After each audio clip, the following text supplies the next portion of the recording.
Assalamualaikum warahmatullahi wabarakatuh. Melanjutkan apa yang sudah pernah saya ceritakan beberapa hari yang lalu. Ini saya akan cerita lebih detail dari pengalaman hidup saya. Bahkan hidup waktu masih di janin pun, saya sudah dapat beberapa cerita dari almarhum orang tua saja. Orang tua saya, ibu saya almarhumah Ibu Rohmah namanya. Waktu ibu saya mengandung saya, mulai hamil saya, saudara saya itu sudah ada 10. Dan ibu saya merasa sudah cukup banyak 10 anak sebelum saya. Sehingga waktu mengandung atau hamil saya, itu ibu saya itu berharap agar tidak lahir lagi anak yang ke-11. Nah, itu cerita ibu saya. Sehingga waktu masih usia beberapa bulan, mungkin belum sampai 4 bulan ya, ibu saya itu minum jamu-jamu panas. Nggak tahu saya jamu panas itu apa, yang penting untuk panas supaya gugur maksudnya. Tapi sampai umur 4 bulan, yang di saat itu kata orang sudah mulai masuk roh, ibu saya merasa tidak ada sesuatu yang dikeluarkan, akhirnya sadar tidak melanjutkan upayanya minum jamu panas. Ditunggulah sampai 4 bulan, 5 bulan, 6 bulan, 7 bulan, sampai 9 bulan. Akhirnya ya dipelihara, diberi gizi, dan macam-macam di dalam janin. Nah, maka pada usia kehamilan 9 bulan, ibu saya sudah mulai merasa akan melahirkan. Nah, untuk itu seperti biasanya ibu saya itu melahirkan itu dibantu oleh bidan biasanya. Oleh karena itu pada saat itu sudah istilahnya orang-orang dulu itu melarani. Bapak saya nyuruh kakak saya nomor 4 ya. Namanya Afif. Afif, dolek bidan ibu makmu katene nglairno. Berangkatlah kakak saya naik sepeda ongkel ya. Desa saya itu di Putat, cari bidan langganan itu di Tanggulangin, kira-kira jarak 2 km dari Putat. Naik sepeda sore-sore mungkin jam 2 jam 3 ya toh. Sampailah dia di rumah bidan di Tanggulangin itu, ketuk pintu, kemudian keluar anaknya, ditanyakan, ibu ada, ibu belum pulang, ada apa? Ibu saya mau melahirkan, minta tolong dibantu. Oh iya, nanti kalau ibu datang saya sampaikan. Nah, karena kakak saya ini menganggap kondisi ibu saya melahirkan ini sudah sedemikian mau melahirkan, sehingga dia tidak menunggu si bidan ini datang. Hanya dipeseni aja, cuma gitu aja, nanti kalau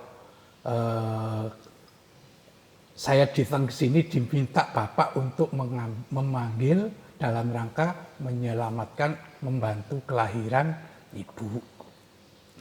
Setelah jawabannya belum datang, maka kakak saya berangkat lagi ke Candi. Candi itu jarak ke utara dari Tanggulangin kira-kira 2-3 km juga.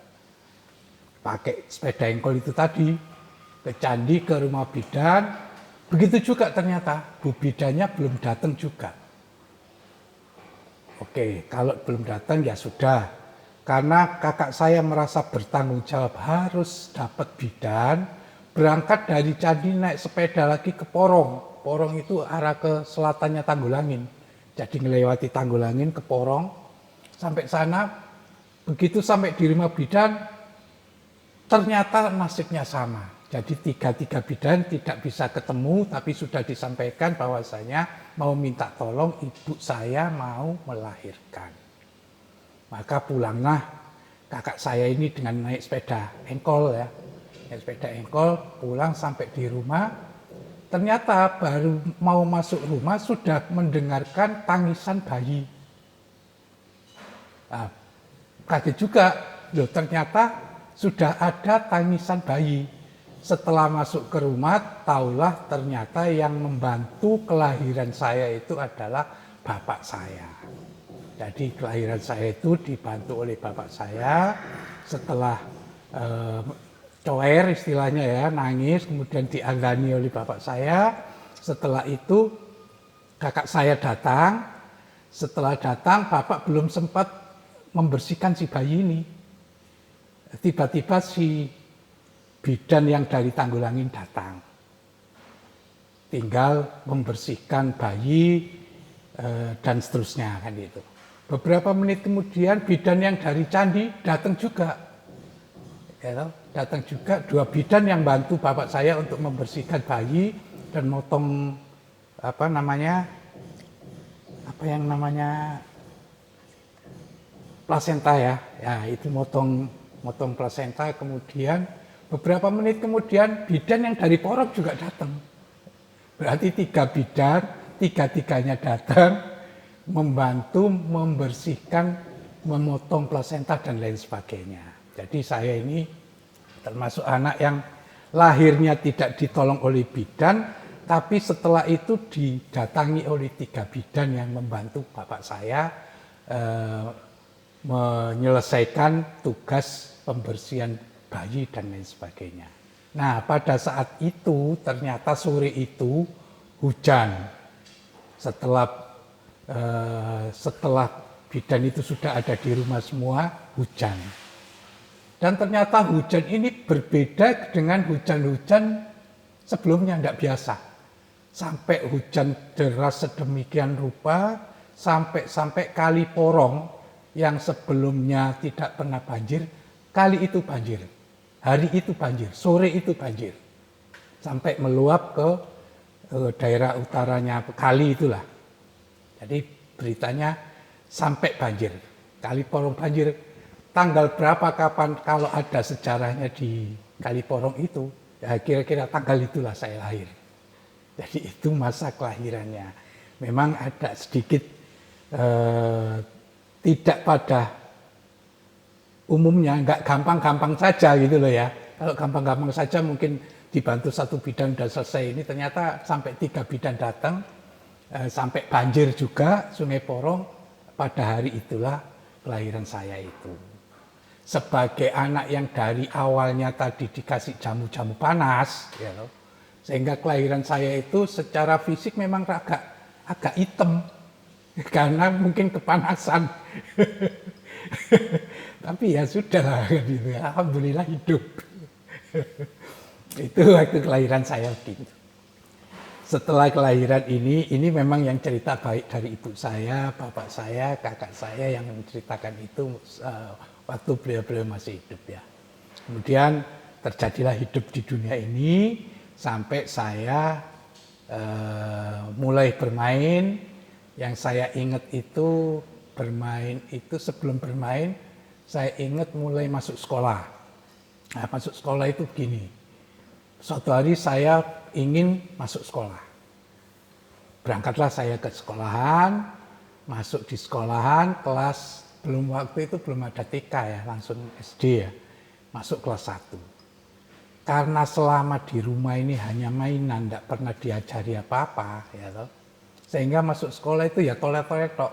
Di situ sudah ada pelajaran nulis, angka 1, 2 dan lain sebagainya ya toh. Ada nulis huruf A, B, C, D dan lain sebagainya. Nah, saya hanya tolak-tolek karena enggak ngerti apa-apa. Nah, untuk itu teman yang satu bangku dengan saya, itu saya tanyain, ini ya opo cara nulis, bagaimana cara membaca dan lain sebagainya. Nah, mungkin dia karena takut dengan guru atau apa, dia juga tidak berani ngasih tahu, diam aja. Saya merasa tidak berani tanya guru, ya toh, ke teman sebelah juga dia tidak ngasih jawaban, nangislah saya pada hari pertama. Nangis di sekolah, kemudian waktu istirahat saya pulang. Pulang, santai di rumah, lu kenapa kok pulang? Gak seneng aku sekolah gitu ya, gak suka karena gak ada yang ngajari, saya hanya dibiarkan duduk, ya diajari di papan tulis, nulis ini, nulis itu, saya gak bisa, mengawalinya gak bisa, sehingga saya pulang waktu istirahat. Setelah istirahat, waktunya balik masuk, saya tidak masuk lagi. Dan tidak mau sekolah lagi. Akhirnya keputusannya keluarga, oke lah saya tidak usah sekolah dulu, tapi dihitankan dulu. Nah, dihitanlah, dan beberapa hari setelah itu saya dihitankan. Setelah sembuh, mungkin seminggu, 2 minggu waktu itu ya, setelah hitan, sembuh hitan, barulah mulai masuk lagi sekolah. Saya merasa kenapa selama ini tidak masuk, ada alasan karena hitan, kan gitu ya. Jadi tidak malu masuk lagi. Kalau tidak hitan, tidak apa, tiba-tiba tidak masuk 2 minggu, tiba-tiba masuk lagi kan tidak enak. Karena ada alasan hitan, maka saya masuk lagi. Setelah 2 minggu, alhamdulillah teman yang tadinya tidak mau ngajari, sekarang sudah mau sedikit-sedikit ngajari. Nulis, ngajari baca, dan lain sebagainya. Dan akhirnya sekolah berlanjut. Alhamdulillah itu kelas 1, kelas 2, kelas 3 kalau tidak salah. Mulai kelas 3 saya sudah bisa menjadi paling tidak 3 besar lah di kelas itu. Dan itu berlanjut sampai kelas 6. Selalu kalau nggak nomor 1, nomor 2, nomor 3 di kelas. Nah, dalam masa sekolah ini saya bermain banyak permainan, mulai dari badminton, badminton belum ya, masih SD. Main bola, kemudian nekeran, main kelereng ya, main karet, layangan juga. Nah, satu hal yang saya ingat yang agak berbeda itu soal bola. Bola itu saya di kampung, itu bolanya bukan pakai bola kulit, tapi pakai bola plastik. Nah, saya selalu jadi penyerang di mainan bola plastik itu sama anak-anak yang seusia lah ya. Dan waktu jadi penyerang saya itu di klub kampung saya itu kelasnya kampung itu kira-kira RT lah gitu ya. Maka diadu dengan antar RT kan gitu. Waktu itu masih belum ada RT, pokoknya kelompok tetangga lah gitu ya. Diadu setiap lawan RT lain selalu menang, hampir selalu menang. Dan penyerangnya yang memasukkan gol biasanya saya. Entah menang 1-0, 2-0, 3-1 dan lain sebagainya, selalu menang. Sehingga di antara para pemain-pemain bola RT ini ada kesepakatan yang tidak tertulis, yang menurut saya juga nggak fair. Kenapa? Suatu hari saya main itu tidak boleh jadi penyerang. Jadi yang ngatur penempatan itu lawannya. Oke, panggilan saya itu Wiwi ya. Wiwi boleh ikut main tapi tidak boleh jadi penyerang. Ya sudah, saya ikut jadi di belakang ya, baik helpnya atau back. Tapi gak kiper saya nggak bisa. Nah, pada saat itu biasanya mulai kita agak kedodoran di proses memasukkan gol ke lawan. Nah, kalau jadi back ini menurut saya juga lebih berat, kita bertahan lebih mudah menyerang daripada bertahan. Bagi saya waktu itu begitu ya. Mungkin menyerang itu karena kita sudah bablas paling depan aja lah. Kalau back itu kan harus memperhatikan bagaimana penyerang kita, kelabakannya, kita harus menjaganya, menghalangi bola dan lain sebagainya. Itu menurut saya lebih berat tugasnya. Waktu itu ya. Nah, itu soal main bola. Itu waktu itu masih SD. Satu kejadian lagi di antara bermain dan segala hal itu ya, saya ingat satu lagi. Suatu hari saya disuruh bapak saya, karena di rumah itu ya banyak pohon mangga. Saya disuruh bapak saya kalau panen mangga itu kemudian ngantar kepada orang-orang tertentu, tetangga dan lain sebagainya. Suatu hari saya disuruh mengantarkan ke Tanggulangin, rumah saya Putat, Tanggulangin itu 2 kilo. Saya suruh nganter ke rumah Yaidula namanya Yaidula. Saya berangkat sana ya. Assalamualaikum. Waalaikumsalam. Pak Yaidullah, ini saya disuruh bapak saya ngantarkan mangga. Loh, kamu dari mana? Saya dari Putat. Anaknya siapa? Saya sebut ke nama bapak saya, Pak Farhan gitu ya. Oh iya Le, siapa namamu? Saya Ahmad Roid, saya bilang gitu. Iya, terima kasih, diterima. Kemudian pundak saya itu ditepuk. Bagus namamu, nanti kamu akan jadi pimpinannya para pemuda. Jadi ini gitu. Ya terima kasih, ya itulah ya. Ya terima kasih, salamku ke orang tuamu. Ya, pulanglah saya. Kemudian sampai di rumah saya lapor kepada bapak saya, Pak saya sudah sampaikan mangga tadi kepada Yaidullah. Siapa yang terima? Yaidullah sendiri. Terus beliau pesan sampaikan salam saya sama bapak. Oke, ada ngomong lainnya enggak? Enggak, cuma beliau hanya menepuk pundak saya, bilang kamu nanti, siapa namamu? Ahmad Roid, nanti kamu besarmu akan jadi pimpinannya para pemuda. Udah, bagi saya sudah lewat gitu aja, tapi saya masih ingat itu kata-kata itu, baik dari Yaidullah maupun yang saya sampaikan kepada bapak saya. Akhirnya bapak saya, yo mudah-mudahan Yaidullah itu memang seperti kiai yang punya karomah, omongannya biasanya sering benar. Ya, terima kasih saya bilang gitu dan sudah main lagi. Nah, bapak saya itu ada hal yang menurut saya bagaimana beliau mendidik anak-anaknya termasuk saya. Beliau itu walaupun kita bermain dan beliau tidak suka, tidak pernah melarang, nyeneni atau apa, sepanjang waktu tidak kebablasan. Misalnya waktu sholat tetap kita harus sholat, tapi layangan bentuk mainannya apa terserah. Walaupun kadang-kadang ada disindir kalau saya suka main layangan. Beliau cerita, oh layangan itu orang bangsat katanya. Loh kok bangsat itu apa Pak? Motonya Bang Goro Anisat. Matanya merah, tenggorokannya kering. Itu orang layangan. Hanya gitu, tidak pernah melarang layangan. Tapi ya cuma gitu aja mungkin karena panas-panas, siang-siang, lari-lari dan sebagainya itu beliau kasihan juga. Tapi hanya ngomong gitu aja. Nah, itu ingatan saya waktu di SD.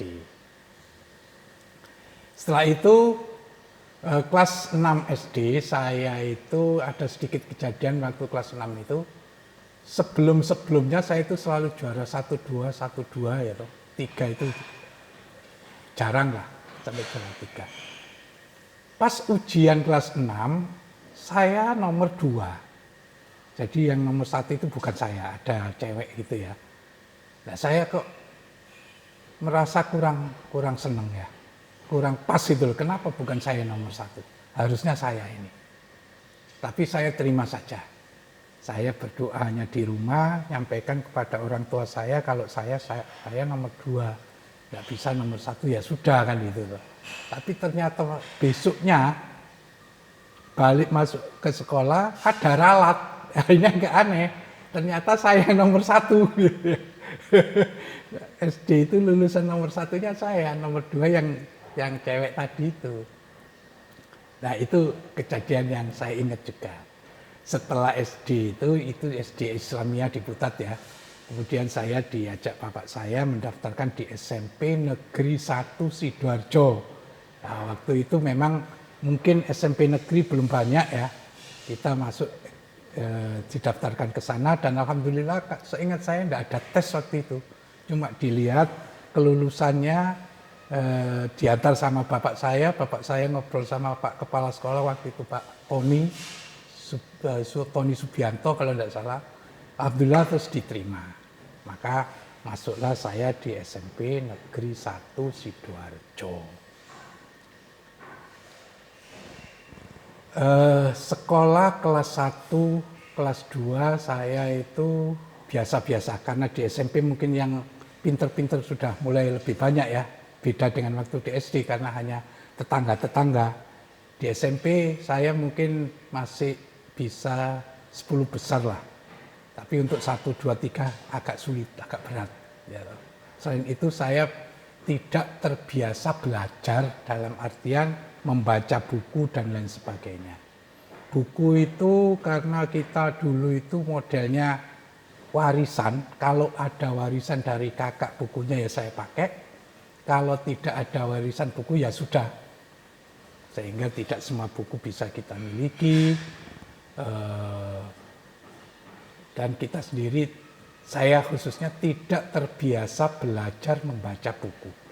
Saya itu biasanya belajar itu lebih banyak mendengarkan guru yang mengajar dan apa istilahnya auditoria. Jadi lebih mudah belajar itu dari mendengarkan daripada membaca. Karena tidak biasa membaca. Nah itu terjadi di SD. Tapi namanya bermain dari kelas SD sampai SMP itu terus masih malah berkembang. Tadinya tidak ada badminton. Di SMP saya kenal badminton, bulu tangkis. Nah bulu tangkis itu makin lama ini makin agak tidak terkendali. Waktu kelas 3 SMP, saya itu pernah berangkat dari rumah tiap hari pagi berangkat sekolah, tapi sampai di sekolah tidak masuk sekolah. Pergi berangkat ke tempat latihan badminton. Dengan berbagai teman lah, tidak hanya teman sekolah, teman di luar sekolah, tetangga, dan lain sebagainya. Itu hampir 1 bulan saya tidak masuk sekolah. Hanya karena mainan bulu tangkis. Sampai suatu hari, datang surat dari sekolah ke rumah, kemudian saya dipanggil sama bapak saya, ini kok ada surat begini. Nah, akhirnya saya tidak bisa bicara apa-apa, ngakui memang saya tidak pernah masuk sekolah. Ya sudah, besok kamu masuk. Besok masuk. Beberapa hari, 2-3 hari masuk, ternyata masuk ujian, bukan ujian, ulangan. Sebelum ujian kelas 3 SMP itu ada ulangan. Masuklah ulangan itu. Dalam ulangan itu hari pertama kedua kalau tidak salah saya masih bisa sedikit-sedikit menjawab soal, karena soal itu dari awal apa istilahnya semester gitu ya sampai akhir gitu. Itu masih ada yang keluar di awal-awal waktu saya masuk, masih ada yang bisa. Pas saya ingat satu pelajaran biologi, itu semua soal yang keluar adalah soal 1 bulan terakhir yang saya tidak masuk. Dari 10 soal yang ditanyakan di soal itu, tidak satu pun yang bisa saya jawab. Nah, saya ingat itu biologi itu. Sehingga seluruh soal itu tidak bisa menjawab. Saya lihat teman-teman enak semuanya jawab. Dan kita memang dari dulu itu tidak ada contoh-contohan, tidak ada contek-contekan ya toh. Ya saya diem aja, pura-pura nulis, pura-pura mikir, pura-pura kan gitu. Tapi pada saat menjelang waktunya habis, saya kok ada unsur ya entah marah atau apa, kenapa yang soal yang keluar ini kok hanya yang selama 1 bulan terakhir. Soal-soal bulan-bulan sebelumnya yang saya masuk itu kok tidak ada yang keluar gitu ya. Karena saya mungkin agak jengkel itu ya, saya jawab, mohon maaf Bu, ya kalian yang ngajar itu Ibu. Saya tidak bisa menjawab soal-soal ini. Mengapa Ibu tanya ke saya?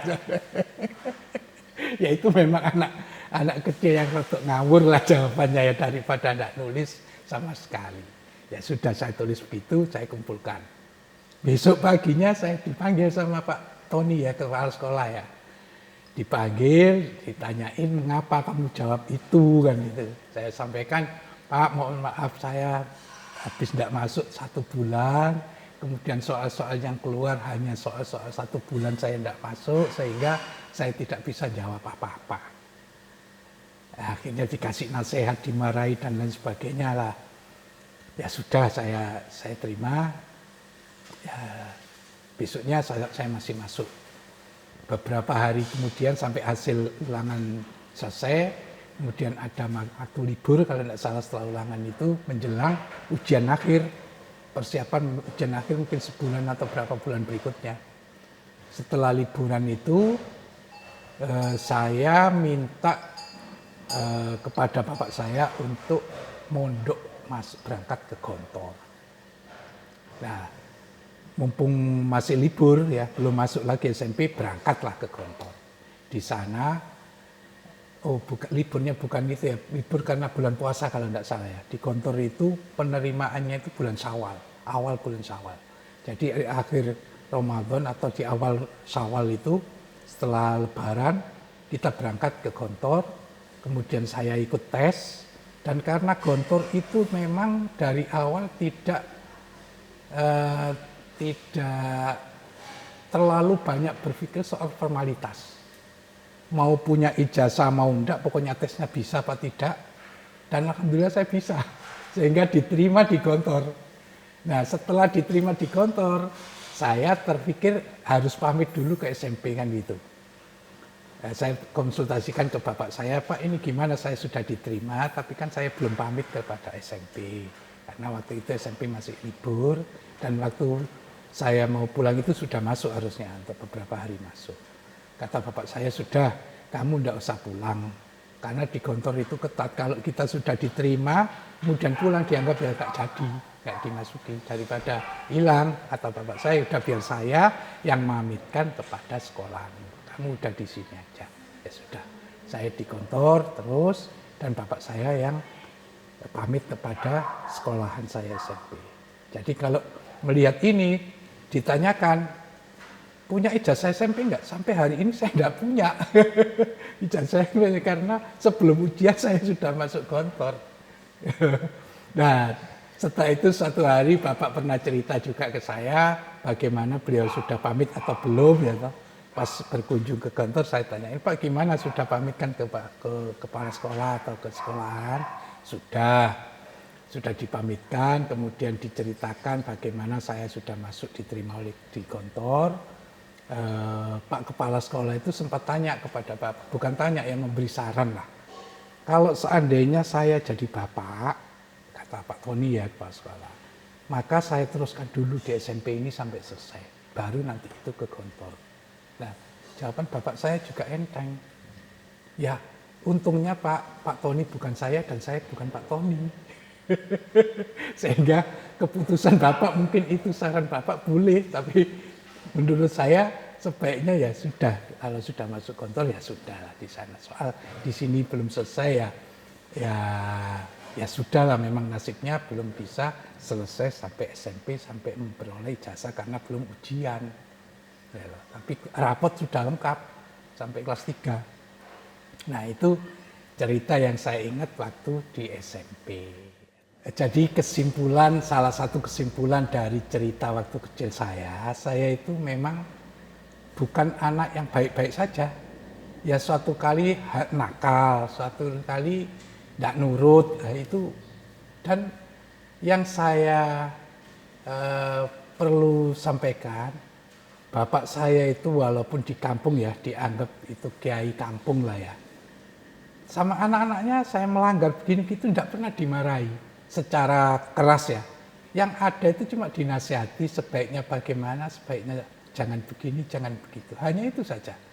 Soal kenakalan itu mungkin beliau juga menganggapnya sesuatu hal yang sangat wajar bagi anak-anak.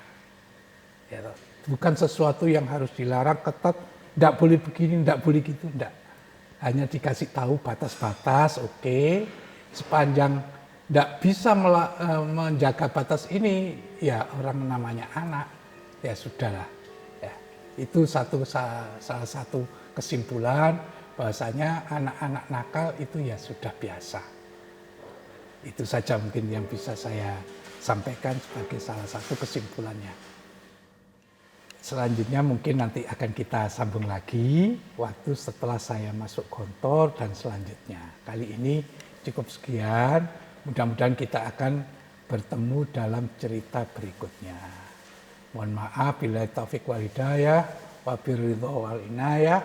Wassalamualaikum warahmatullahi wabarakatuh.